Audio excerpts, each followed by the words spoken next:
Bienvenue tous. Welcome to our international press review here on France 24. Gulliver Cragg is the man in the know. Where would you like to start?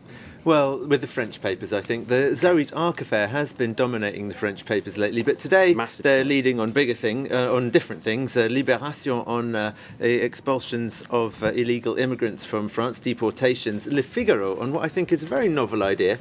The French government wants to pay people to get rid of their old cars because they've realised that cars more than 10 years old account for 20% of cars on the road and 60% of greenhouse gas emissions. So they're thinking, pay people to get rid of their old cars, and then, of course, they'll buy new cars. So it's good for the car industry as well. It's one of those please everybody policies. I might take them up on that because mine's over 10 years old. The Zoe's Ark affair is still on the top of Le Parisien. They've got an interview with the Chadian Interior Minister who says that it would be an insult to France if France didn't let the French charity workers be tried in Chad. And that echoes the sentiment that you can find quite a lot in Africa, especially on the African news website Afrique.com.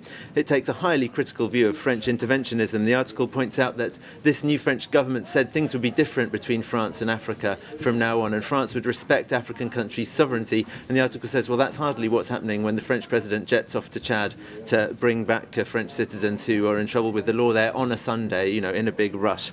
But there's a totally different view of that in the Congolese newspaper Le Potentiel, which sings the praises of Sarkozy in its editorial, saying there's a true patriot intervening when his compatriots in trouble. It says African leaders should do the same when African citizens are in trouble with the law over here.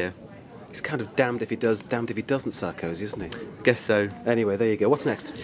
Burma. As you know, the UN envoy Ibrahim Gambari is in Burma today, meeting various ministers, but perhaps not the leader of the military junta Tan Shwe. We don't know yet. The Irrawaddy, the exiled Burmese newspaper published in Thailand, has an editorial saying that Burma is a diplomatic graveyard. Gambari's 6 predecessors have all failed to really bring any advance towards democracy over there, and the editorial says that Burmese often think that they actually just kind of do deals for their own countries and their own business interests. Anyway, be that as it may, the paper says the UN just hasn't got enough muscle for missions like Gambari's to really succeed in facing down the Burmese junta.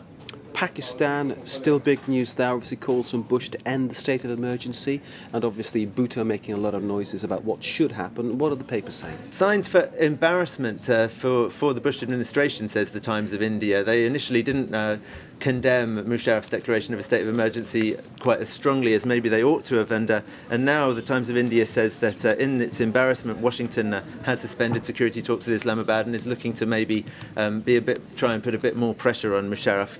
Those sorts of feelings are echoed in an opinion piece in the Washington Post, where Dan Frumkin says Bush's support of Musharraf from the beginning was, and I quote, another case of White House anti-terror policies going spectacularly bad, because the Pakistani leader now is exposed as no defender of democracy.